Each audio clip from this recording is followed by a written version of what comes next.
नमस्कार दोस्तों, स्वागत है आपका अपने YouTube channel Alia exam quiz में। देखिए, रीट के अंदर कौन कौन से प्रश्न यहाँ पर डिलीट हो सकते हैं, आपको आपत्ति लगा सकते हैं। तो सबसे पहले बात करते हैं हम फर्स्ट शिफ्ट के अंदर जो 23 जुलाई को पेपर हुआ था रीट लेवल फर्स्ट का। ठीक है, तो इसके अंदर साइकोलॉजी के अंदर प्रश्न था कि निम्नलिखित में से कौन सी बचपन की विशेषता नहीं है। तो बोर्ड ने यहाँ पर राइट आंसर माना है वैसे प्राक टोली आयु। ठीक है, लेकिन जो साइकोलॉजी की जो बुक है भारती भवन वाली, उसके अंदर जो बचपन अवस्था है वो 2 सप्ताह से लेकर 2 साल तक मानी जाती है। ठीक है, ये बता रखा है वहाँ पर पेज नंबर 94 के अंदर। अगर आप देख लेना वहाँ पे आपके पास ये पुस्तक हो तो। और वही पेज नंबर 95 में बता रखा है कि जो प्रारंभिक अवस्था है बाल्यावस्था वो 2 वर्ष से लेकर 6 वर्ष तक की होती है। ठीक है, और इसे शिक्षकों के द्वारा प्राक अवस्था या फिर प्राक टोली अवस्था भी कहा जाता है। तो ये प्रश्न भी आपत्ति लगाने के लायक हैं। ठीक है, यहाँ पर अंग्रेजी और हिंदी अनुवाद में अंतर है। तो एक तो ये प्रश्न हो गया जो रीट लेवल फर्स्ट के अंदर आया था साइकोलॉजी का। ठीक है, इसके बाद अगला क्वेश्चन देखिए, यहाँ पर बात करते हैं सेकेंड शिफ्ट 23 जुलाई का पेपर हुआ था मॉर्निंग को। तो उसके अंदर शिक्षा मनोविज्ञान में प्रश्न आया था कि एक बालक की वृद्धि से कौन सा कारक संबंधित नहीं है। ठीक है, यहाँ पर बोर्ड ने वैसे राइट आंसर क्या माना है, अधिवास। ठीक है, लेकिन यहाँ पर जो चारों ऑप्शन है पोषण, निद्रा और स्वास्थ्य और अधिवास, ठीक है, ये सभी ही वृद्धि से संबंधित हैं। तो ये भी आप यहाँ पर भी आपत्ति लगा सकते हैं, ये प्रश्न भी डिलीट हो सकता है। ठीक है, इसका जो प्रमाण है आप जो PD पाठक की पुस्तक है शिक्षा मनोविज्ञान की, उसके अंदर देख लेना। पेज नंबर आपको बता दूं 149 और 150 के अंदर बता रखा है स्वास्थ्य और इसके बाद में निद्रा, विश्राम, पौष्टिक भोजन, ये सभी ही वृद्धि का यहाँ पर वृद्धि से संबंधित बता रखा है। तो ये भी यहाँ पर डिलीट के लायक क्वेश्चन है, यहाँ पर भी आप आपत्ति लगा सकते हैं।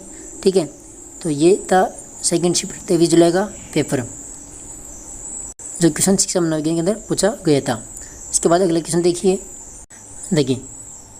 यहाँ पर सेकंड शिफ्ट 23 जुलाई का पेपर है, हिंदी के अंदर क्वेश्चन पूछा था कि जिसकी संवेदना के रूप में अनुभूति हुई हो वाक्यांश के लिए उपयुक्त शब्द हैं।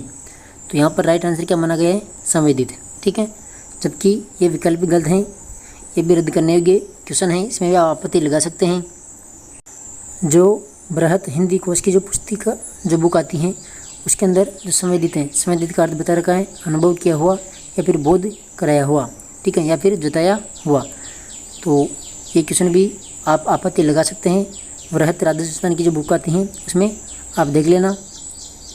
इसके बाद देखिए अगला क्वेश्चन, यहाँ पर वही सेकंड शिफ्ट 23 जुलाई का पेपर है हिंदी का, इनके अंदर क्वेश्चन आया था इनका असर भी पड़ रहा है। ठीक है, इस वाक्य में कौन सा काल है। तो राइट आंसर क्या माना है, सामान्य वर्तमान काल।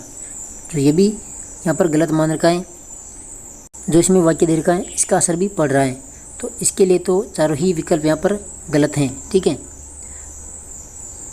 इसमें यह तो होगा अपूर्ण या सतत्य वर्तमान काल। ठीक है, ये जो वाक्य दे रखा है यहाँ पर अगर सामान्य वर्तमान काल की बात करें तो इसका क्या होगा, इनका असर भी पड़ता है। ठीक है, तो ये भी आप आपत्ति लगाने लायक क्वेश्चन है। इसके बाद देखते हैं अगला क्वेश्चन। इसके बाद देखिए SST के अंदर 23 जुलाई का पेपर है और सेकंड शिफ्ट का वही है ना। तो इसके अंदर SST में क्वेश्चन आया था कि राजस्थान में अरावली पर्वतमाला किस दिशा में विस्तृत है।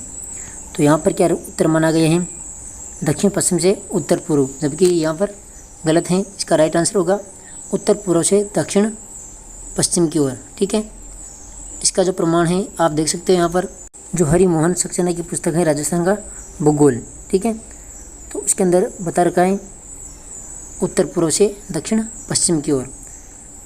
ये पेज नंबर 23 में बता रखा है, आप देख लेना। तो इसमें भी आप आपत्ति लगा सकते हैं, ये भी क्वेश्चन डिलीट होने के लायक हैं या फिर इसमें बोनस अंक दिया जाएगा। इसके बाद अगला क्वेश्चन देखिए। इसके बाद देखिए थर्ड शिफ्ट का जो 24 जुलाई का पेपर है उसके अंदर शिक्षा मनोविज्ञान में क्वेश्चन आया था कि क्रियात्मक अनुसंधान का प्रमुख उद्देश्य है। ठीक है, तो यहाँ पर बोर्ड ने राइट आंसर क्या माना है, रूपांतरकारी। ठीक है, जबकि जो शिक्षा मनोविज्ञान की पुस्तक है PD पाठक वाली, उसके अंदर आप देखना पेज नंबर 575 और 574 के अंदर दे रखा है कि जो क्रियात्मक अनुसंधान है शिक्षा जगत में व्यवहारिक एवं निदानात्मक यहाँ पर अनुसंधान का एक महत्वपूर्ण पक्ष है। सिद्धांत पक्ष से कई अधिक महत्वपूर्ण है क्रिया या फिर व्यवहार पक्ष। तो ये भी क्वेश्चन जो है यहाँ पर आप इसमें आपत्ति लगा सकते हैं, ये भी बोनस के लायक क्वेश्चन है, या तो इसमें बोनस दिया जाएगा या फिर इसको डिलीट किया जाएगा। ठीक है, इसके बाद अगला क्वेश्चन देखिए, हिंदी की बात करते हैं। हिंदी के अंदर 3rd शिफ्ट 24 जुलाई के अंदर पूछा गया पेपर है। क्वेश्चन है देखिए, रेखांकित अपेक्षा शब्द का अर्थ है। ठीक है, तो इसमें 2 तरमाने हैं, अनादर और आकांक्षा।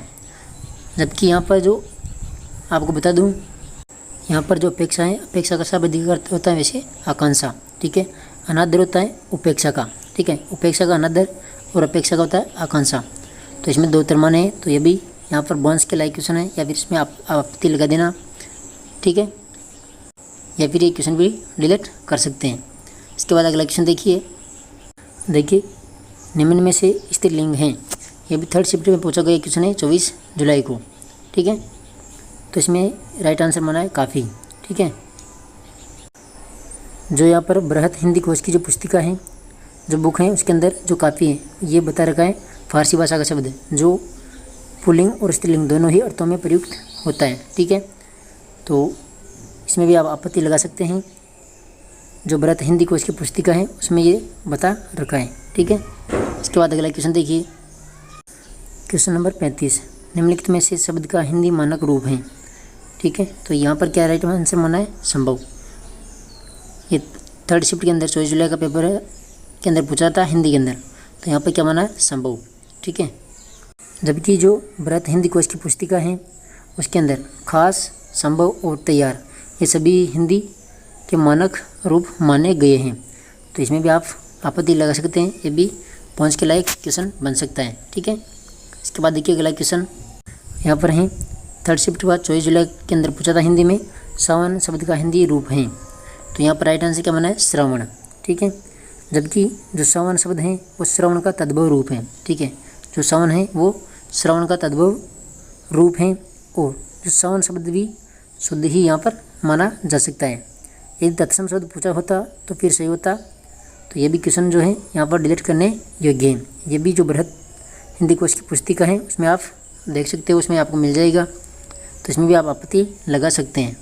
इसके बाद अगला क्वेश्चन देखिए, अगला क्वेश्चन है फिर 24 जुलाई के अंदर 3rd शिफ्ट में पूछा था हिंदी के अंदर रेखांकित जो दैनंदिनी शब्द है इसका रूप है। तो यहाँ पर राइट आंसर क्या माना है विशेषण। ठीक है, जबकि जो बृहत हिंदी कोश की पुस्तिका है उसमें भाववाचक संज्ञा दे रखा है दैनंदिनी।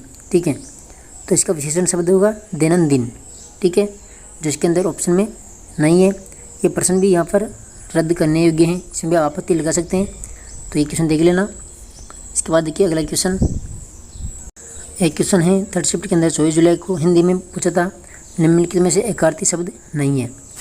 तो यहाँ पर राइट आंसर माना है स्वभाव। ठीक है, एकार्थी शब्द नहीं है, जबकि सामन और साधात जिसमें दे रखा है सामन और साधात, तो ये कोई शब्द ही नहीं है। तो ये भी क्वेश्चन यहाँ पर डिलीट करने योग्य हैं, इसमें आप आपत्ति लगा सकते हैं। इसके बाद देखिए अगला क्वेश्चन, देखिए 3rd शिफ्ट में 24 जुलाई में पूछा गया था हिंदी के अंदर, यहाँ पर भूतकाल का सही उदाहरण है। तो यहाँ पर राइट आंसर क्या बना है ऑप्शन नंबर सी, पहले ये सुविधा उपलब्ध नहीं थी। जबकि यहाँ पर 2 ऑप्शन भूतकाल के हैं। इसके अंदर जो ऑप्शन नंबर ए है ये देखिए, पूरे के पूरे पेज को भेजना आसान हो गया है, ये भी यहाँ पर भूतकाल का ही वाक्य है। ठीक है, ये कौन सी पुस्तक में मिलेगा आपको, जो बृहत राजस्थान की जो पुस्तक है हिंदी की उसमें आप देख लेना, बृहत हिंदी कोश वाली। ठीक है, इसके अंदर ऑप्शन ए के अंदर है आसन भूतकाल, और जो ऑप्शन सी है इसके अंदर होगा पूर्ण भूतकाल। ठीक है, इसके बाद देखिए अगला क्वेश्चन, इसके बाद देखिए जो 4th शिफ्ट के अंदर पेपर था 24 जुलाई को, उसके अंदर पूछा था हिंदी के अंदर निम्नलिखित शब्दों में भाववाचक संज्ञा है। भाववाचक संज्ञा शब्द है, तो यहाँ पर राइट आंसर क्या बना है पवित्रता। जबकि जो सीमा है यह भी यहाँ पर भाववाचक संज्ञा दी हुई है। ठीक है, जो बृहत हिंदी कोश की जो पुस्तिका है उसके अंदर आप देखना सीमा भी यहाँ पर भाववाचक संज्ञा बताई गई है। तो इसमें भी 2 ऑप्शन आ रहे हैं, तो ये भी आप इसमें आपत्ति लगा सकते हैं। क्वेश्चन नंबर 54 है यहाँ पर भाववाचक संज्ञा वाला, तो ये देख लेना। इसके बाद देखिए एक अगला क्वेश्चन है यहाँ पर जो चौथी पारी के अंदर पेपर हुआ था 24 जुलाई को SST का, उसके अंदर आया था विली विलीज चक्रवात कहाँ उत्पन्न होते हैं। तो यहाँ पर बोर्ड ने राइट आंसर बनाया पश्चिमी ऑस्ट्रेलिया, ठीक है। जबकि जो भौतिक भूगोल हैं यहाँ पर सविंदर सिंह की, तो उसके अंदर देखना आप पेज नंबर 510 पर देखना, वहाँ पर कर रखा है दक्षिणी प्रशांत महासागर ऑस्ट्रेलिया के पूर्व में 140 डिग्री पश्चिम देशांतर के पास में सोसाइटी द्वीप के पूर्व में उत्पन्न होकर ये चक्रवात ऑस्ट्रेलिया के उत्तरी पूर्वी तट को प्रभावित करते हैं, ठीक है। तो यहाँ पर प्रशांत महासागर भी, इसका जो राइट आंसर है वो प्रशांत महासागर होगा। तो ये इसमें भी आपत्ति लगा सकते हैं। क्वेश्चन नंबर 148 है, ये ACTG का पेपर था चौथी शिफ्ट 24 जुलाई का। तो ये सभी क्वेश्चन यहाँ पर आपत्ति लगाने लायक थे। तो आशा करता हूँ आप सभी को ये वीडियो अच्छा लगा होगा। तो वीडियो को लाइक करें और चैनल पर पहली बार आए तो सब्सक्राइबर जरूर करें। मिलते हैं नेक्स्ट वीडियो के साथ में। धन्यवाद।